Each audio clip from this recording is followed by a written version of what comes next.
A very good morning to one and all. Me myself Safar. നമ്മൾ ഇന്നത്തെ ഈ സെഷനിൽ ഡിസ്കസ് ചെയ്യുന്നത് basic concepts of object oriented approach ആണ്. നമ്മൾ ഇന്നലത്തെ ഇൻട്രോഡക്ടറി സെഷനിൽ എന്താണ് ഒരു ഒബ്ജക്റ്റ് ഓറിയന്റഡ് അപ്രോച്ച് എന്നതിനെ പറ്റി നമ്മൾ ഡിസ്കസ് ചെയ്തിരുന്നു. നമ്മൾ ഇന്ന് നോക്കുന്ന അതിന്റെ കുറച്ച് കൺസെപ്റ്റ്സ് ആണ്, basic concepts of object oriented programming. Okay, അപ്പം ആദ്യമേ തന്നെ നമുക്ക് എന്താണ് ഒരു ഒബ്ജക്റ്റ് ഓറിയന്റഡ് പ്രോഗ്രാമിംഗ് എന്ന് നമുക്ക് നോക്കാം. ഒബ്ജക്റ്റ് ഓറിയന്റഡ് പ്രോഗ്രാമിംഗിന്റെ ഒരു കൺസെപ്റ്റ് എന്താന്ന് പറഞ്ഞാൽ നമ്മൾ ഒരു മോഡുലാർ അപ്രോച്ച് ആണ് നമ്മൾ ഫോളോ ചെയ്യുന്നത്. What you mean by modular approach? ഒരു മോഡുലാർ അപ്രോച്ച് എന്ന് പറഞ്ഞു കഴിഞ്ഞാൽ നമ്മൾ മെയിൻ ആയിട്ട് പ്രോഗ്രാം നമ്മൾ എഴുതുന്നു, ആ ഒരു പ്രോഗ്രാമിനെ നമ്മൾ ഡിവൈഡ് ചെയ്തിരിക്കുകയാണ്. അതായത് മെയിനായിട്ട് നമുക്കൊരു ഒരു പ്രോഗ്രാം കാണും, ആ ഒരു പ്രോഗ്രാമിനെ പല മോഡ്യൂൾസ് ആയിട്ട് നമ്മൾ ഡിവൈഡ് ചെയ്തിരിക്കുകയാണ്. ഇപ്പം സേ ഫോർ എക്സാമ്പിൾ നമ്മളിപ്പോൾ ഒരു കാൽക്കുലേറ്റർ ഡിസൈൻ ചെയ്തു വേണ്ടി ഒരു പ്രോഗ്രാം എഴുതുവാണെങ്കിൽ നമ്മൾ അഡീഷന് വേണ്ടി ഒരു മോഡ്യൂൾ എഴുതുന്നു, അതുപോലെ തന്നെ സബ്ട്രാക്ഷന് വേണ്ടി വേറൊരു മോഡ്യൂളായിട്ട് ഒരു പ്രോഗ്രാം എഴുതുന്നു, അതിനുശേഷം ഡിവിഷന് വേണ്ടി വേറൊരു ഓപ്പറേഷൻ വേറൊരു മോഡ്യൂളായിട്ട് നമ്മൾ ഒരു എഴുതുന്നു. അതിനുശേഷം എന്താണ് നമ്മൾ ചെയ്യുന്നത്? മോഡുലാർ അപ്രോച്ച് എന്ന് പറയുമ്പം ഈ ഒരു കാൽക്കുലേറ്റർ പ്രോഗ്രാമിനെ നമ്മൾ പല മോഡ്യൂൾസ് ആയിട്ട് അഡീഷന് വേണ്ടി ഒരു സെറ്റ് ഓഫ് പ്രോഗ്രാംസ് എഴുതി, അല്ലെങ്കിൽ സെറ്റ് ഓഫ് ഇൻസ്ട്രക്ഷൻസ് എഴുതി, അതിനുശേഷം സബ്ട്രാക്ഷന് വേണ്ടി വേറൊരു രീതി കുറച്ച് ഇൻസ്ട്രക്ഷൻസ് എഴുതി, അതിനുശേഷം ഡിവിഷന് വേണ്ടി വേറൊരു ഇൻസ്ട്രക്ഷൻസ് എഴുതി. അങ്ങനെ 3 മോഡ്യൂൾസ് ആയിട്ട് ഡിവൈഡ് ചെയ്തിരിക്കുകയാണ്, M1, M2, M3 എന്ന് പറയുന്നത്. ഇത് മൂന്നൂടെ കമ്പൈൻ ചെയ്ത് കഴിയുമ്പോഴാണ് നമുക്ക് കാൽക്കുലേറ്റർ എന്ന് പറയുന്ന ഒരു മെയിൻ പ്രോഗ്രാം ഉണ്ടായിരിക്കുന്നത്. അതാണ് നമ്മുടെ ഒരു ഒബ്ജക്റ്റ് ഓറിയന്റഡ് പ്രോഗ്രാമിംഗിന്റെ ഒരു കൺസെപ്റ്റ് എന്ന് പറയുന്നത്. അതായത് നമ്മൾ ഒരു പ്രോഗ്രാമിനെ പല സബ് പ്രോഗ്രാംസ് ആയിട്ട് ഡിവൈഡ് ചെയ്യുക, എന്നിട്ടാണ് നമ്മൾ ആ ഒരു പ്രോഗ്രാം കോഡ് ചെയ്യുന്നത്. അതാണ് നമ്മൾ ഒരു മോഡുലാർ അപ്രോച്ച് എന്ന് പറയുന്നത്. അപ്പം അതുകൊണ്ടുള്ള ഒരു അഡ്വാൻറ്റേജ് എന്താണെന്ന് പറഞ്ഞാൽ നമുക്ക് റിയൽ ടൈം ആപ്ലിക്കേഷനുകൾ ഇപ്പോൾ തന്നെ നമ്മൾ കാൽക്കുലേറ്റർ ഡിസൈൻ ചെയ്യുന്നു, അല്ലെങ്കിൽ വേറെ ഏതെങ്കിലും ഒരു ബിസിനസ് ആപ്ലിക്കേഷൻ, ഇപ്പോൾ ഒരു എന്റർപ്രൈസിന് വേണ്ടി നമ്മളൊരു പ്രോഗ്രാം സോഫ്റ്റ്വെയർ ഡിസൈൻ ചെയ്യുന്ന സമയത്ത് ഒരു പ്രോഗ്രാം നമ്മൾ എഴുതുവാണ്. ഇപ്പോൾ ടാലി ഒരു കാൽക്കുലേഷൻ വേണ്ടിയാണെങ്കിൽ നമ്മൾ കുറച്ച് ഓഫീസിൻ്റെ കുറച്ച് സ്റ്റേഷനറിക്ക് വേണ്ടി ഒരു കുറച്ച് ഐറ്റംസ് അതിനുവേണ്ടി ഒരു മോഡ്യൂളായിട്ട് നമ്മൾ എഴുതുന്നു, അതിനുശേഷം മാർക്കറ്റിങ്ങിന് വേണ്ടി വേറൊരു മോഡ്യൂളായിട്ട് എഴുതുന്നു, അല്ലെങ്കിൽ ഫിനാൻഷ്യൽ സെക്ഷന് വേണ്ടി വേറെ രീതിയിൽ എഴുതുന്നു. ഇതിനെ ഫൈനലി തന്നെ എല്ലാം കൂടെ ക്ലബ് ചെയ്തിട്ട് കമ്പൈൻ ചെയ്തിട്ട് നമ്മളൊരു സിംഗിൾ പ്രോഗ്രാം ആക്കുന്നു. ഇതാണ് നമ്മുടെ ഒരു ഒബ്ജക്റ്റ് ഓറിയന്റഡ് പ്രോഗ്രാമിന്റെ ഒരു ബേസിക് ആയിട്ട് ഒരു കൺസെപ്റ്റ് എന്ന് പറയുന്നത്. പിന്നെ നമ്മൾ ശ്രദ്ധിക്കേണ്ട വേറൊരു കാര്യം, object oriented programming what is A basic element? Basic element ആയിട്ട് വരുന്നത് ഡേറ്റ ആണ്. ഡേറ്റ എന്ന് പറയുന്നത് എന്താണ്? ഒരു പീസ് ഓഫ് ഇൻഫർമേഷൻ ആണ്. അപ്പോൾ അതാണ് നമ്മുടെ ഒരു ബേസിക് ആയിട്ട് എലമെന്റ് ഒബ്ജക്റ്റ് ഓറിയന്റഡ് പ്രോഗ്രാമിന്റെ കേസിൽ. അതുപോലെ തന്നെ ഒബ്ജക്റ്റ് ഓറിയന്റഡ് പ്രോഗ്രാമിംഗിന്റെ മറ്റൊരു പ്രത്യേകത എന്താണെന്ന് പറഞ്ഞാൽ അവിടെ ചെയ്യുന്നതെന്ന് പറഞ്ഞാൽ കുറേ പീസ് ഓഫ് ഡേറ്റയും അതുപോലെ തന്നെ അതിനെ അസോസിയേറ്റ് ചെയ്ത് കുറച്ച് ഫംഗ്ഷൻസും കാണും. ഇപ്പോൾ തന്നെ നമ്മൾ കാൽക്കുലേറ്റർ ഡിസൈൻ ചെയ്യുന്ന സമയത്ത് നമുക്ക് കുറേ ഫംഗ്ഷൻസ് കാണും. അഡീഷന് വേണ്ടി ഒരു ഫംഗ്ഷൻ കാണും, അല്ലെങ്കിൽ സബ്ട്രാക്ഷന് വേണ്ടി, അല്ലെങ്കിൽ ഡിവിഷന്, മൾട്ടിപ്ലിക്കേഷൻ, ഇങ്ങനെയുള്ള പല അരിത്മെറ്റിക് ഓപ്പറേഷൻസ് പെർഫോം ചെയ്യുന്ന നമ്മളൊരു ഫംഗ്ഷൻസ് ഉണ്ടായിരിക്കും. ആ ഫംഗ്ഷൻസ് എന്താണ് ചെയ്യുന്നത്? ഓരോ ഇൻഡിജേഴ്സിനകത്ത് ഓരോ ഫംഗ്ഷനാലിറ്റീസ് പെർഫോം ചെയ്യുന്നു, അതിനെ എന്നിട്ട് ഇന്റഗ്രേറ്റ് ചെയ്ത് നമ്മളൊരു യൂണിക് പ്രോഗ്രാം ആക്കിയിട്ട് കമ്പൈൻ ചെയ്യുന്നു. ഇതാണ് നമ്മുടെ ഒരു ഒബ്ജക്റ്റ് ഓറിയന്റഡ് പ്രോഗ്രാമിംഗിന്റെ ഒരു കൺസെപ്റ്റ് എന്ന് പറയുന്നത്. കുറച്ച് എക്സാമ്പിൾ എന്ന് പറയുമ്പോൾ നമ്മൾ CPP പ്രോഗ്രാം, അല്ലെങ്കിൽ ജാവ, അല്ലെ നമ്മൾ പൈത്തൺ, ഇതൊക്കെ എന്ന് പറയുന്നത് ഒബ്ജക്റ്റ് ഓറിയന്റഡ് പ്രോഗ്രാമിന്റെ കുറച്ച് എക്സാമ്പിൾസ് ആണ്. ഓക്കെ, ദെൻ നമ്മൾക്ക് രണ്ടാമതായിട്ട് വരുന്ന ഒരു ടൈപ്പ് ഓഫ് പ്രോഗ്രാമിംഗ് ആണ് പ്രൊസീജിയർ പ്രോഗ്രാമിംഗ് എന്ന് പറയുന്നത്. പ്രൊസീജിയർ പ്രോഗ്രാമിംഗ് എന്ന് പറയുമ്പോൾ മെയിൻ ആയിട്ട് അത് ഫോക്കസ് ചെയ്യുന്നത് എന്താണെന്ന് പറഞ്ഞാൽ കുറേ ഇൻസ്ട്രക്ഷൻസ് ആയിരിക്കും. അതായത് കുറച്ച് സെറ്റ് ഓഫ് ഇൻസ്ട്രക്ഷൻസ് നമ്മൾ പ്രോസസ് ചെയ്യുക എന്തെങ്കിലും ഒരു പർട്ടിക്കുലർ ഓപ്പറേഷന് വേണ്ടി. ഇപ്പോൾ തന്നെ നമ്മൾ അൽഗോരിതംസ് എഴുതുമ്പോൾ എങ്ങനെയാണ് സ്റ്റെപ്പ് ബൈ സ്റ്റെപ്പ് ആയിട്ട് നമ്മൾ ഒരു അൽഗോരിതം എഴുതുകയാണ്. എന്തെങ്കിലും ഒരു ഫൈനൽ ഒരു കമ്പ്യൂട്ടേഷൻ നടത്താൻ വേണ്ടി നമ്മൾ കുറേ ഇൻസ്ട്രക്ഷൻസ് ഇങ്ങനെ പറഞ്ഞു കൊടുക്കുകയാണ്. അതാണ് ഒരു പ്രൊസീജിയർ പ്രോഗ്രാമിംഗ് എന്ന് പറയുന്നത്. ഇവിടുത്തെ കേസിൽ മെയിൻ ആയിട്ട് നമ്മൾ ചെയ്യുന്നതെന്ന് പറഞ്ഞാൽ അവിടെ ഒരു മെയിൻ ഫോക്കസ് ചെയ്യുന്നതെന്ന് പറഞ്ഞാൽ ഒരു ഡേറ്റ ഒരു ഫംഗ്ഷൻ എന്നുള്ള രീതിയിലല്ല, കുറേ ഇൻസ്ട്രക്ഷൻസ് കാണും. കുറച്ച് ഇൻസ്ട്രക്ഷൻസ് രീതിയിലായിരിക്കും നമ്മൾ ആ ഒരു പ്രോസസ്സിംഗ് നടത്തുന്നത്. ആ ഇൻസ്ട്രക്ഷൻ വഴി പോയാൽ മാത്രമേ നമുക്ക് ഫൈനൽ ഔട്ട്പുട്ട് ആയിട്ട് കമ്പ്യൂട്ട് ചെയ്യാൻ സാധിക്കത്തുള്ളൂ. അതായത് ജസ്റ്റ് നമ്മളൊരു കമ്പ്യൂട്ടറിനോട് പറഞ്ഞു കൊടുക്കുകയാണ് വാട്ട് ടു ഡു. കുറേ ഒരു സ്റ്റെപ്പ് ബൈ സ്റ്റെപ്പ് എന്തെങ്കിലും ഒരു ആക്ഷൻ പെർഫോം ചെയ്യാൻ വേണ്ടി നമ്മൾ സ്റ്റെപ്പ് ബൈ സ്റ്റെപ്പ് ആയിട്ട് പറഞ്ഞു കൊടുക്കുകയാണ്. Go this way, go that way, go to this way, take this variable എന്നുള്ള രീതിയിൽ നമ്മൾ ഓരോ ലൈൻ ബൈ ലൈൻ ആയിട്ട് പറഞ്ഞു കൊടുക്കുകയാണ്. അതാണ് ഒരു പ്രൊസീജിയർ പ്രോഗ്രാമിംഗ് എന്ന് പറയുന്നത്. നമ്മുടെ കൺവെൻഷണൽ ആയിട്ടുള്ള പ്രോഗ്രാമിംഗ് ലാംഗ്വേജസ് എല്ലാം തന്നെ പ്രൊസീജിയർ പ്രോഗ്രാമിംഗ് ആയിരുന്നു. ഇപ്പോൾ നമ്മുടെ C, പാസ്കൽ, അല്ലെങ്കിൽ കോബോളൊക്കെ. കോബോൾ ആദ്യമേ തന്നെ നമ്മുടെ ബിസിനസ് ആപ്ലിക്കേഷന് വേണ്ടി ഡിസൈൻ ചെയ്തിരുന്ന ഒരു പ്രോഗ്രാമിംഗ് ലാംഗ്വേജ് ആയിരുന്നു കോബോൾ. അതൊക്കെ എന്ന് പറഞ്ഞ് പ്രൊസീജിയർ പ്രോഗ്രാമിങ്ങിന്റെ ഒരു എക്സാമ്പിൾ ആയിട്ടാണ് വരുന്നത്.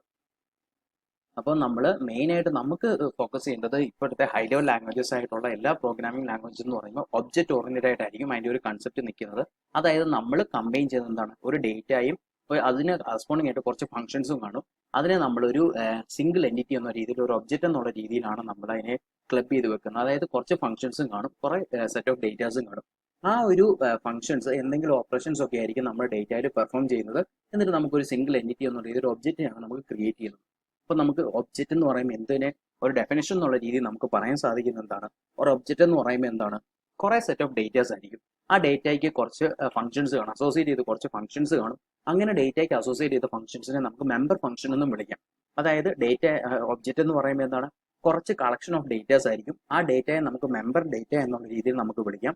ഓരോ ഡേറ്റയ്ക്കും കറസ്പോണ്ടിങ് ആയിട്ട് കുറച്ച് ഫംഗ്ഷൻസ് കാണും. ആ ഫംഗ്ഷനുകളെ നമുക്ക് മെമ്പർ ഫംഗ്ഷൻസ് എന്ന് വിളിക്കാം. അപ്പം ഈ ഡേറ്റയിൽ കുറച്ച് ഫംഗ്ഷൻസ് ആണ് പെർഫോം ചെയ്യുന്നത്. മെമ്പർ ഡേറ്റയിൽ കുറച്ച് ഫംഗ്ഷൻസ് പെർഫോം ചെയ്യുന്നു. ആ ഫംഗ്ഷനെ നമ്മൾ മെമ്പർ ഫംഗ്ഷൻ എന്നുള്ള രീതിയിലാണ് വിളിക്കുന്നത്. പിന്നെ നമുക്ക് ഇതിനകത്ത് വരുന്ന വേറൊരു കൺസെപ്റ്റ് ആണ് ക്ലാസ് എന്ന് പറയുന്നത്. വളരെ ഇമ്പോർട്ടൻ്റ് ആയിട്ട് ഒരു കൺസെപ്റ്റ് ആണ് വരുന്നത്. ക്ലാസ് എന്ന് പറയുമ്പോൾ ഇത്രേ ഉള്ളൂ, കുറച്ച് ഗ്രൂപ്പ് ഓഫ് ഒബ്ജക്റ്റുകളായിരിക്കും. That's your common properties and relationship. Class എന്ന് പറയുമ്പോൾ എന്താണ്, കുറച്ച് ഗ്രൂപ്പ് ഓഫ് ഒബ്ജക്റ്റുകൾ ഉണ്ടായിരിക്കും. ആ ഒബ്ജക്റ്റിൻ്റെ അകത്ത് കുറേ ഡേറ്റാസും അല്ലെങ്കിൽ അസോസിയേറ്റ് ചെയ്ത് കുറച്ച് ഫംഗ്ഷൻസും ഉണ്ടായിരിക്കും. ഇതിനെല്ലാം കൂടെ കോമൺ പ്രോപ്പർട്ടീസ് അല്ലെ കോമൺ റിലേഷൻഷിപ്സ് മെയിൻറ്റെയിൻ ചെയ്യുന്ന ഒരു ഗ്രൂപ്പ് ഓഫ് ഒബ്ജക്റ്റുകളെയാണ് നമ്മൾ ക്ലാസ് എന്ന് പറയുന്നത്. അപ്പോൾ നമ്മൾ എങ്ങനെയാണ് ഒബ്ജക്റ്റ് ഓറിയന്റഡ് അപ്രോച്ചിൽ എങ്ങനെയാണ് ക്ലാസ് നമ്മൾ റെപ്രസെന്റ് ചെയ്യുന്നത്, അതുപോലെ ഒബ്ജക്റ്റിനെ എങ്ങനെയാണ് നമ്മൾ ഐഡന്റിഫൈ ചെയ്യുന്നത്, അതിന് വരും സ്ലൈഡിൽ നമുക്ക് അതിനെപ്പറ്റി ഡിസ്കസ് ചെയ്യാം. അപ്പോൾ മെയിൻ ആയിട്ട് ബേസിക് ആയിട്ട് what is the difference between procedure programming and object oriented programming. അതിനകത്ത് എന്താണ് വ്യത്യാസം എന്ന് പറഞ്ഞാൽ, പ്രൊസീജിയർ പ്രോഗ്രാമിംഗ് എന്ന് പറയുമ്പോൾ എന്താണ്, ലാർജ് പ്രോഗ്രാമിനെ നമ്മൾ ഡിവൈഡ് ചെയ്തിരിക്കുകയാണ്. കുറച്ച് സ്മോളർ പ്രോഗ്രാംസ് എന്ന രീതിയിൽ അതിനെ ഫംഗ്ഷൻസ് എന്ന് വേണം നമുക്ക് വിളിക്കാൻ സാധിക്കാം. അതുപോലെ തന്നെ അവിടെ ചെയ്യുന്നത് എന്താണ്, കൂടുതലായിട്ട് നമ്മൾ ഫോക്കസ് ചെയ്യുന്നത് ഡേറ്റയിലല്ല, കുറെ പ്രൊസീജിയേഴ്സിലായിരിക്കും. അതെ, കുറെ സെറ്റ് ഓഫ് ഇൻസ്ട്രക്ഷനുകളായിരിക്കും നമ്മൾ പ്രൊസീജിയർ പ്രോഗ്രാമിങ്ങിനകത്ത് മെയിൻ ആയിട്ട് ഫോക്കസ് ചെയ്യുന്നത്. പക്ഷേ നേരെ മറിച്ച് ഒബ്ജക്റ്റ് ഓറിയന്റഡ് പ്രോഗ്രാമിംഗ് എന്ന് പറയുമ്പോൾ നമ്മുടെ പ്രോഗ്രാമിനെ പല ഒബ്ജക്റ്റുകളായിട്ട് നമ്മൾ ഡിവൈഡ് ചെയ്തിരിക്കുകയാണ്. അതുപോലെ തന്നെ ഇവിടത്തെ കൂടുതലായിട്ട് നമ്മൾ എംഫസൈസ് ചെയ്യുന്നത് അല്ലെങ്കിൽ ഫോക്കസ് ചെയ്യുന്നത് മെയിൻ ആയിട്ട് ഡേറ്റയിലായിരിക്കും, കുറെ റാദർ ദാൻ പ്രൊസീജിയർ. നമ്മൾ ഇമ്പോർട്ടൻസ് കൊടുക്കുന്നത് emphasize on the data rather than procedure. അതുപോലെ തന്നെ ബോട്ടം അപ്പ് അപ്രോച്ച് ആണ് നമ്മുടെ ഒരു പ്രോഗ്രാമിംഗ് ഡിസൈനിൽ അത് വരുന്നത്. പ്രോഗ്രാമിംഗ് ഡിസൈനിൽ അത് നമുക്ക് രണ്ട് രീതിയിലുള്ള അപ്രോച്ചസ് ഉണ്ട്, ടോപ്പ് ഡൗൺ ഉണ്ട്, ബോട്ടം അപ്പും ഉണ്ട്.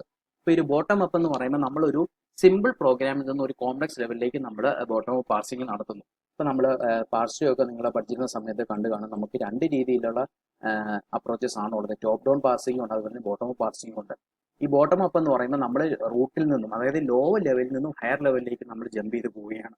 നേരെ മറിച്ച് ടോപ്പ് ഡൗൺ എന്ന് പറയുമ്പോൾ എന്താണ്, ഒരു കോംപ്ലക്സ് ആയിട്ടുള്ള യൂണിറ്റിൽ നിന്ന് നമ്മൾ സ്മോളർ യൂണിറ്റുകൾ ഡിവൈഡ് ചെയ്ത് പോവുകയാണ്. അതാണ് basic difference between procedure programming and object oriented programming എന്ന് പറയുന്നത്. അപ്പോൾ നമ്മൾ അതിന്റെ എക്സാമ്പിൾ നേരത്തെ കണ്ടിരുന്നു. അപ്പോൾ ഇങ്ങനെ ഒരു ഡിഫറൻസ് ചോദിക്കുവാണെങ്കിൽ ടാബുലർ ഫോമിൽ തന്നെ നിങ്ങൾ റെപ്രസെന്റ് ചെയ്യുക. എന്നൊരു പ്രൊസീജിയർ പ്രോഗ്രാമിംഗ് നമ്മുടെ കോബോൾ അല്ലെങ്കിൽ പാസ്കൽ എന്ന് പറയുന്ന പ്രോഗ്രാമിംഗ് ലാംഗ്വേജ് എക്സാമ്പിൾ ആയിട്ട് എഴുതാം. ഒബ്ജക്റ്റ് ഓറിയന്റഡ് പ്രോഗ്രാമിംഗ് നമ്മുടെ പൈത്തൺ, CPP ഈ രീതിയിലുള്ള ഹൈ ലെവൽ ഓറിയന്റഡ് ആയിട്ടുള്ള ലാംഗ്വേജസ് എക്സാമ്പിൾ ആയിട്ട് എഴുതാം. ദെൻ പിന്നെ നമുക്ക് അതിനായിട്ട് വരുന്നതെന്ന് പറഞ്ഞാൽ what are the basic concepts of object oriented programming. നമുക്ക് major characteristics of object oriented programming ഇതൊരു എസ്സേ ടൈപ്പ് ക്വസ്റ്റ്യൻ തന്നെയാണ്. What basic concepts of OOP എന്ന് പറയുന്നത്. നമുക്ക് മെയിൻ ആയിട്ട് വരുന്ന ക്യാരക്ടറിസ്റ്റിക്സ് എന്ന് പറയുന്നത് അതിൻ്റെ അകത്ത് ഒബ്ജക്റ്റുകൾ ഉണ്ടായിരിക്കും, അതുപോലെ തന്നെ ക്ലാസ് ഉണ്ട്, data abstraction, encapsulation, inheritance, overloading, then we have polymorphism ഇസർട്ട്, then dynamic binding and message passing. ഇത്രയും കാര്യങ്ങളാണ് നമ്മുടെ major characteristics of object oriented programming എന്നുള്ള രീതിയിൽ വരുന്നത്. അപ്പം ഓരോന്നിനെ പറ്റി നമുക്ക് ഡീറ്റെയിൽ ആയിട്ട് ഡിസ്കസ് ചെയ്യാം, എന്തൊക്കെയാണ് ഓരോന്നിന്റെ ഡെഫിനേഷൻ എന്നുള്ള രീതിയിൽ. ഇപ്പോൾ ഒബ്ജക്റ്റിന്റെ ഫസ്റ്റ് എന്ന് പറയുമ്പോൾ ഒബ്ജക്റ്റ് ആണ് വരുന്നത്. ഒബ്ജക്റ്റ് എന്ന് പറയുമ്പോൾ എന്താണ്, ഒരു പ്രോഗ്രാം ഡിസൈൻ ചെയ്യാൻ വേണ്ടി യൂസ് ചെയ്യുന്ന മെയിൻ ബിൽഡിംഗ് ബ്ലോക്ക് ആണ്. ഒബ്ജക്റ്റ് വെച്ചിട്ടായിരിക്കും നമ്മളൊരു ഡിസൈൻ ചെയ്യുന്നത്, ഒരു പ്രോഗ്രാമിനെ ഡിസൈൻ ചെയ്യുന്നത്. ഒബ്ജക്റ്റ് എന്ന് പറയുമ്പോൾ ഒന്നുമില്ല, കുറേ കളക്ഷൻ ഓഫ് ഡേറ്റ മെമ്പേഴ്സും ആയിരിക്കും, അതിനെ അസോസിയേറ്റ് ചെയ്ത് കുറച്ച് മെമ്പർ ഫംഗ്ഷൻസും കാണും. ഒബ്ജക്റ്റിന്റെ കേസിൽ ഈ ഒരു രീതിയിലാണ് നമ്മൾ ഒബ്ജക്റ്റിനെ റെപ്രസെന്റ് ചെയ്യുന്നത്. അതായത് ഒരു ഒബ്ജക്റ്റ്, ഇപ്പോൾ ഒരു സ്റ്റുഡന്റ് എന്ന് പറയുന്ന ഒരു ഒബ്ജക്റ്റിനെ നമ്മൾ റെപ്രസെന്റ് ചെയ്യുന്നത് എങ്ങനെയായിരിക്കും, സ്റ്റുഡന്റിനെ കുറിച്ച് കുറച്ച് മെമ്പർ ഡേറ്റാസ് കാണും. അപ്പോൾ നമ്മൾ ഈ ഒരു മെമ്പർ ഡേറ്റ എന്നുള്ള രീതിയിൽ ആ ഒരു ഇത് എഴുതി, അതിനുശേഷം അതിൻ്റെ അകത്ത് വരുന്ന ഡേറ്റാസ് എന്തൊക്കെയാണ്, സ്റ്റുഡന്റിന്റെ കേസിലാണെങ്കിൽ നെയിം നമുക്ക് വേണം, രജിസ്ട്രേഷൻ നമ്പർ, കോഴ്സ്, ഇതൊക്കെയായിരിക്കും അസോസിയേറ്റ് ചെയ്തിട്ടുള്ള ഡേറ്റ മെമ്പേഴ്സ് എന്ന് പറയുന്നത്. ഇനി ഈ സ്റ്റുഡന്റിന്റെ കേസിൽ കുറച്ച് മെമ്പർ ഫംഗ്ഷൻസും കാണും. ഇപ്പോൾ മെമ്പർ ഫംഗ്ഷൻസ് എന്ന് പറയുമ്പോൾ നമുക്ക് കുറച്ച് ഡേറ്റാസ് ഗെറ്റ് ചെയ്യണമെങ്കിൽ അതിനൊരു ഫംഗ്ഷൻ ഗെറ്റ് ഡേറ്റ എന്ന് കൊടുത്തു, അല്ലെങ്കിൽ നമുക്ക് എന്തെങ്കിലും ഒരു ഡിസ്പ്ലേ ചെയ്യണം, എന്തെങ്കിലും റിസൾട്ട് നമുക്കാണെങ്കിൽ ഡിസ്പ്ലേ എന്ന് പറഞ്ഞ് വേറൊരു ഫംഗ്ഷനായിട്ട് വെച്ചു. അപ്പോൾ നമ്മൾ ഒബ്ജക്റ്റ് എഴുതുന്ന സമയത്ത് ഒബ്ജക്റ്റിന്റെ നെയിം ടോപ്പിൽ തന്നെ നമ്മൾ മെൻഷൻ ചെയ്യാം. അതിനുശേഷം അതിനകത്ത് വരുന്നത് കുറച്ച് സെറ്റ് ഓഫ് ഡേറ്റാസ് ആയിരിക്കും, അതുപോലെ തന്നെ അസോസിയേറ്റ് ചെയ്ത് മെമ്പർ ഫംഗ്ഷൻസും കാണും. ഇപ്പോൾ നമ്മൾ മെമ്പർ ഡേറ്റ എന്നുള്ള രീതിയിൽ എന്തൊക്കെയാണ് ഡേറ്റ മെമ്പേഴ്സ് എന്നുള്ള രീതിയിൽ നമ്മൾ അത് മെൻഷൻ ചെയ്യാം. ഇപ്പം നെയിം, രജിസ്റ്റർ നമ്പർ, അഡ്രസ്സ് ഒക്കെ വരുന്നത് ഡേറ്റ മെമ്പേഴ്സ് ആയിരിക്കും. അതുപോലെ തന്നെ ഫംഗ്ഷൻസ് എന്നുള്ള രീതിയിൽ നമ്മൾ ആദ്യമേ തന്നെ ഫംഗ്ഷൻസ് എന്താണെന്ന് എഴുതുക, അതിനുശേഷം നമ്മൾ ലിസ്റ്റ് ചെയ്യുക. ഫംഗ്ഷനെ നമ്മൾ ഫംഗ്ഷൻ കോൾ എന്നുള്ള റെപ്രസെന്റ് ചെയ്യുന്ന രീതിയിൽ തന്നെയാണ് റെപ്രസെന്റ് ചെയ്യുന്നത്. ഇതാണ് നമ്മുടെ ഒരു ഒബ്ജക്റ്റിനെ റെപ്രസെന്റ് ചെയ്യുന്ന രീതി ഒബ്ജക്റ്റ് ഓറിയന്റഡ് മോഡലിംഗ് ആൻഡ് ഡിസൈനിങ്ങിനകത്ത്. ദെൻ രണ്ടാമതായിട്ട് നമുക്ക് വരുന്ന ഒരു ക്യാരക്ടറിസ്റ്റിക്സ് എന്ന് പറഞ്ഞാൽ ക്ലാസ് ആണ്. എന്താണ് ക്ലാസ്? ഓൾറെഡി നമ്മൾ പറഞ്ഞു, ക്ലാസ് എന്ന് പറയുന്നത് എന്താണ്, കുറച്ച് കളക്ഷൻ ഓഫ് ഒബ്ജക്റ്റുകളായിരിക്കും ദാറ്റ് ഹാവ് ഐഡന്റിക്കൽ പ്രോപ്പർട്ടീസ്. അതാണ് ശ്രദ്ധിക്കേണ്ടത്. അവർക്ക് ഉള്ള പ്രോപ്പർട്ടീസ് എന്ന് പറയുന്നത് കോമൺ ബിഹേവിയറും അതുപോലെ തന്നെ കുറച്ച് സെയിം റിലേഷൻഷിപ്പും ആയിരിക്കും അവർക്ക് കോമൺ ആയിട്ടുണ്ടായിരിക്കുന്നത്. അതാണ് ഒരു ക്ലാസ് എന്ന് പറയുന്നത്. അതുപോലെ തന്നെ ഒരു ക്ലാസ്സിനകത്ത് നമുക്ക് എത്ര ഒബ്ജക്റ്റുകളെ വേണമെങ്കിലും നമുക്ക് ഡിഫൈൻ ചെയ്യാൻ സാധിക്കാം. അതുപോലെ യൂസർ ഡിഫൈൻ ചെയ്യുന്ന ഡേറ്റ ടൈപ്പുകൾ വേണമെങ്കിൽ നമുക്ക് ക്ലാസ്സിന് ഹോൾഡ് ചെയ്യാൻ സാധിക്കും. ഇവിടുത്തെ കേസിൽ ഇതിപ്പോൾ ഒരു ക്ലാസ് എന്ന രീതിയിലാണെങ്കിൽ ക്ലാസ്സിനകത്ത് തന്നെ ഒന്നിക്കുള്ള ഫംഗ്ഷനുകൾ കാണും. അതുപോലെ തന്നെ നമുക്ക് ഒന്നിക്കുള്ള ഡാറ്റ മെമ്പേഴ്സും അവൈലബിൾ ആയിട്ട് വരും. ഇതാണ് ക്ലാസ്സിനെ നമ്മൾ ഈ രീതിയിലായിരിക്കും റെപ്രസെന്റ് ചെയ്യുന്നത്. പിന്നെ നമുക്ക് വരുന്ന രണ്ട് കൺസെപ്റ്റുകളാണ് ഡേറ്റ അബ്സ്ട്രാക്ഷൻ ആൻഡ് എൻക്യാപ്സുലേഷൻ. നിങ്ങളിത് സി പ്രോഗ്രാമിങ്ങിന് അല്ലെങ്കിൽ CPP-ക്കകത്തൊക്കെ പഠിച്ചിട്ടുണ്ടാവും. What is data abstraction and encapsulation എന്നുള്ള രീതി. അബ്സ്ട്രാക്ഷൻ എന്ന് പറയുമ്പോൾ എന്താണ്? നമ്മൾ എസെൻഷ്യൽ ഫീച്ചേഴ്സ് മാത്രമേ, ഒരു ഹൈഡിങ് ആണ് നടക്കുന്നത്, മാസ്കിംഗ് ഓഫ് ഡേറ്റ ആണ് ഡേറ്റ അബ്സ്ട്രാക്ഷൻ എന്ന് പറയുന്നത്. എസെൻഷ്യൽ ഫീച്ചേഴ്സ് മാത്രമേ നമ്മൾ റിവീൽ ചെയ്ത് കൊടുക്കുന്നുള്ളൂ, പബ്ലിക് ആയിട്ട് വെക്കുന്നുള്ളൂ. ബാക്കിയുള്ള ബാക്ക്ഗ്രൗണ്ട് ഡീറ്റെയിൽസ് നമ്മൾ ഹൈഡ് ചെയ്ത് വെച്ചിരിക്കുകയായിരിക്കും. അതാണ് നമ്മൾ ഡേറ്റ അബ്സ്ട്രാക്ഷൻ കൊണ്ട് ഉദ്ദേശിക്കുന്നത്. ഇനി എൻക്യാപ്സുലേഷൻ എന്ന് പറയുമ്പോൾ നേരെ മറിച്ച് നമ്മൾ എന്താണ് ബൈൻഡ് ചെയ്തിരിക്കുകയാണ്. ബൈൻഡിങ് ഓഫ് ഡേറ്റ ആണ് ഡേറ്റ എൻക്യാപ്സുലേഷൻ എന്ന് പറയുന്നത്. അതായത് അസോസിയേറ്റഡ് ഡേറ്റ ആൻഡ് ഫംഗ്ഷൻ ഒരു സിംഗിൾ യൂണിറ്റ് ക്ലാസ് എന്നുള്ള രീതിയിൽ നമ്മുടെ ഡേറ്റ എൻക്യാപ്സുലേറ്റ് ചെയ്ത് വെച്ചിരിക്കുകയായിരിക്കും. ആ ക്ലാസ്സിൻ്റെ അകത്തായിരിക്കും നമ്മുടെ ഫംഗ്ഷനുകളും ഡേറ്റാസും ഒക്കെ കണ്ടിരിക്കുന്നത്. ഇതാണ് ഡേറ്റ എൻക്യാപ്സുലേഷൻ എന്ന് പറയുന്നത്. അപ്പം നമുക്ക് എന്തെങ്കിലും ഒരു ടെക്നിക്കൽ ക്വസ്റ്റ്യൻ ആയിട്ട് തന്നെ ചോദിക്കാം. ഒബ്ജക്റ്റ് ഓറിയന്റഡ് പ്രോഗ്രാമിങ്ങിൻ്റെ അകത്ത് എങ്ങനെയാണ് ഇൻഫർമേഷൻ ഹൈഡ് ചെയ്യുന്നത്? ഡേറ്റ എൻക്യാപ്സുലേഷൻ വഴിയാണ് നമ്മൾ അസോസിയേറ്റഡ് ഡേറ്റാസിനെ നമ്മൾ ഒരു സിംഗിൾ എൻറ്റിറ്റി എന്ന രീതിയിൽ ഹൈഡ് ചെയ്ത് വെക്കുന്നത്. Then we have the inheritance നിങ്ങൾ നേരത്തെ കണ്ടിട്ടുള്ളതാണ്, CPP-ക്കകത്തൊക്കെ പഠിച്ചിട്ടുള്ളതായിരിക്കണം. ഇൻഹെറിറ്റൻസ് എന്ന് പറയുമ്പോൾ എന്താണ്? ജസ്റ്റ് നമ്മൾ കുറച്ച് പ്രോപ്പർട്ടീസ്, വേറൊരു ഒബ്ജക്റ്റിന്റെ പ്രോപ്പർട്ടീസിനെ നമ്മൾ അക്വയർ ചെയ്യണം. അതാണ് ഒരു ഇൻഹെറിറ്റൻസ് എന്ന് പറയുന്നത്. അപ്പോൾ ഏത് ക്ലാസ്സിൽ നിന്നാണോ നമ്മുടെ പ്രോപ്പർട്ടീസ് ഇൻഹെറിറ്റ് ചെയ്യുന്നത് അതിനെ നമ്മൾ ബേസ് ക്ലാസ് അല്ലെങ്കിൽ സൂപ്പർ ക്ലാസ് എന്നുള്ള രീതി വരാം, ഇതൊരു പേരന്റ് എന്നുള്ള രീതി വരാം. ബേസ് ക്ലാസ് എന്ന് പറയുന്നത് അവരുടെ പ്രോപ്പർട്ടീസ് ഹയർ ചെയ്യുന്നതിനെ നമ്മൾ ഡിറൈവ്ഡ് ക്ലാസ് അല്ലെങ്കിൽ സബ് ക്ലാസ്സസ് എന്ന് പറയാം, ചിൽഡ്രൻ എന്നുള്ള രീതിയിൽ. ഇതാണ് ഒരു ഇൻഹെറിറ്റൻസിന്റെ ഇത് വരുന്നത്. Then we have another one is overloading. Overloading എന്ന് പറയുമ്പോൾ എന്താണ്? ജസ്റ്റ് നമുക്ക് രണ്ട് രീതിയിലുള്ള ഓവർലോഡിങ് ആണുള്ളത്. അതായത് ഡിഫറെന്റ് മീനിങ് ആയിരിക്കും. ഓരോ കോൺടെക്സ്റ്റിന് അനുസൃതമായിട്ട് നമുക്ക് പല മീനിങ്ങുകൾ അക്വയർ ചെയ്യാൻ സാധിക്കും. ഓപ്പറേറ്റർ ഓവർലോഡിംഗ് ഉണ്ട്, ഫംഗ്ഷൻ ഓവർലോഡിംഗ് ഉണ്ട്.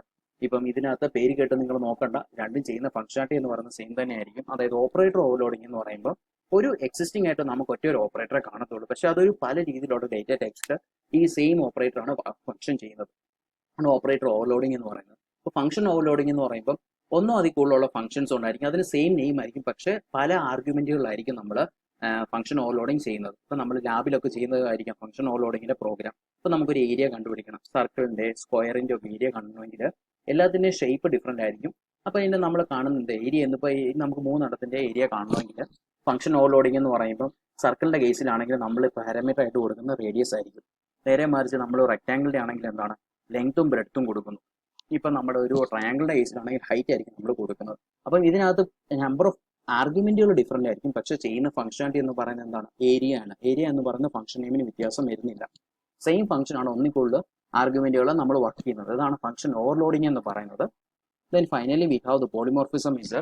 പോളിമോർഫിസം എന്ന് പറയുമ്പോൾ ability of a data to be represent more than one form. ഒന്നോ ഇത് കൂടുതൽ ഫോമിൽ നമുക്ക് ഡേറ്റയെ റെപ്രസെന്റ് ചെയ്യാൻ സാധിക്കുന്നു. അതാണ് നമ്മുടെ പോളിമോർഫിസം എന്ന് പറയുന്നത്. ഈ ഒരു കേസിൽ തന്നെ എന്താണ്? നമുക്ക് പല ഷേപ്പ് നമുക്ക് ഡ്രോ ചെയ്യണം. ഡ്രോ എന്ന് പറയുന്ന സെയിം ഫംഗ്ഷൻ ആണ് യൂസ് ചെയ്യുന്നത്. പക്ഷേ ഈ സെയിം ഫംഗ്ഷൻ വെച്ചിട്ട് നമുക്ക് ട്രയാങ്കിൾ ഡ്രോ ചെയ്യാം, അല്ലെങ്കിൽ നേരെ മറിച്ച് റെക്ടാങ്കിൾ ഡ്രോ ചെയ്യാം, സർക്കിൾ ഡ്രോ ചെയ്യാം. ഇവിടെ എല്ലാം നമ്മൾ യൂസ് ചെയ്യുന്ന ഫംഗ്ഷൻ സെയിം ആയിരിക്കും, പക്ഷേ എന്താണ്? പല രീതിയിലുള്ള ഓപ്പറേഷൻസ് ആണ് ഇവിടെ പെർഫോം ചെയ്യുന്നത്. ഇത്രയാണ് നമ്മുടെ മെയിൻ ആയിട്ട് വരുന്ന കൺസെപ്റ്റുകൾ വരുന്നത്. Then we have two more concept is dynamic binding and message passing. വളരെ ഇമ്പോർട്ടൻ്റ് ആണ്. What is dynamic binding and message passing എന്നുള്ളത്? ഡൈനാമിക് ബൈൻഡിങ് എന്ന് പറയുമ്പോൾ ഇത്രേ ഉള്ളൂ, നമ്മൾ രണ്ട് പ്രോഗ്രാമുകളെ ലിങ്ക് ചെയ്തിരിക്കുകയാണ്. ഒരു പ്രോഗ്രാമിൽ നിന്നും വേറൊരു പ്രോഗ്രാമിലേക്ക് നമ്മളൊരു ജോയിന്റ് ഓപ്പറേഷൻ നമ്മൾ പെർഫോം ചെയ്യണം, അല്ലെങ്കിൽ ക്ലബ് ചെയ്തിരിക്കുകയാണ്. അതായത് ഒരു പ്രോഗ്രാമിൽ നമ്മൾ ഒരു പ്രൊസീജിയർ കോൾ വെച്ചിട്ട് വേറൊരു പ്രോഗ്രാമിനെ നമ്മൾ ഒന്നെങ്കിൽ റൺ ടൈം അല്ലെങ്കിൽ എക്സിക്യൂഷന്റെ സമയത്ത് നമ്മൾ വേറൊരു പ്രോഗ്രാമുമായിട്ട് ലിങ്ക് ചെയ്യുന്നു. ഡൈനാമിക് ബൈൻഡിങ് എന്ന് പറയുന്നത്. നേരെ മറിച്ച് മെസ്സേജ് പാസിംഗ് എന്ന് പറയുമ്പോൾ എന്താണ്? കുറച്ച് മെസ്സേജുകൾ നമ്മൾ പാസ് ചെയ്യണം ഒരു പ്രോസസ്സിങ്ങിന് വേണ്ടി. അതായത് നമ്മളൊരു ഒബ്ജക്റ്റ് പറഞ്ഞു കൊടുക്കുന്നുണ്ട്, ഒരു ഫംഗ്ഷനും പറഞ്ഞു കൊടുക്കുന്നുണ്ട്, എന്നിട്ട് എന്ത് ഇൻഫർമേഷൻ ആണോ നമ്മൾ സെൻഡ് ചെയ്യേണ്ടത് അത് നമ്മൾ ഈ മെസ്സേജ് വഴി പാസ് ചെയ്ത് കൊടുക്കുകയാണ് ചെയ്യുന്നത്. ഇത് ജാവയ്ക്കകത്തൊക്കെ നമ്മൾ മെസ്സേജ് പാസിംഗ് ത്രെഡിനൊക്കെ യൂസ് ചെയ്യുന്നതാണ്. Then we have certain few advantages of object oriented programming. Object oriented പ്രോഗ്രാമിംഗിന്റെ ഒരു അഡ്വാൻറ്റേജ് എന്ന് പറയുമ്പോൾ മെയിനായിട്ട് എന്താണ്? കോഡ് റീയൂസബിൾ ചെയ്യാനുള്ള പ്രൊവിഷൻസ് ഉണ്ട്. അതുപോലെ തന്നെ നമുക്ക് വരുന്ന വേറൊരു കാര്യമാണ്, നമുക്ക് റിയൽ ടൈം ആപ്ലിക്കേഷനുകളൊക്കെ നമുക്ക് ഈ ഒബ്ജക്റ്റ് ഓറിയന്റഡ് പ്രോഗ്രാമിംഗ് വഴി നമുക്ക് ഈസി ആയിട്ട് ഇംപ്ലിമെന്റ് ചെയ്യാൻ സാധിക്കും. പക്ഷേ നേരെ മറിച്ച് അതിന് കുറച്ച് ഡിസഡ്വാൻറ്റേജസും ഉണ്ട്. ഒന്നാമത്തെ കാര്യം എന്താണ്, പ്രോഗ്രാമിൻ്റെ സൈസ് വളരെ ലെങ്തി ആയിരിക്കും. അതുപോലെ തന്നെ പ്രോഗ്രാംസ് സ്ലോ ആകാനുള്ള ഒരു ചാൻസും ഉണ്ട്. ഇത് രണ്ടുമാണ് അതിൻ്റെ ഡ്രോബാക്ക് എന്ന് പറയുന്നത്. പിന്നെ വളരെ രീതിയിൽ ആപ്ലിക്കേഷൻസ് ഉണ്ട്. നമുക്ക് CAD അല്ലെ CAM സോഫ്റ്റ്വെയറിനകത്ത് യൂസ് ചെയ്യാം. മാനുഫാക്ചറിങ്ങിനകത്തൊക്കെ യൂസ് ചെയ്യുന്ന സോഫ്റ്റ്വെയർസ് നമ്മുടെ ഒബ്ജക്റ്റ് ഓറിയന്റഡ് പ്രോഗ്രാമിങ്ങിൻ്റെ കേസിലാണ്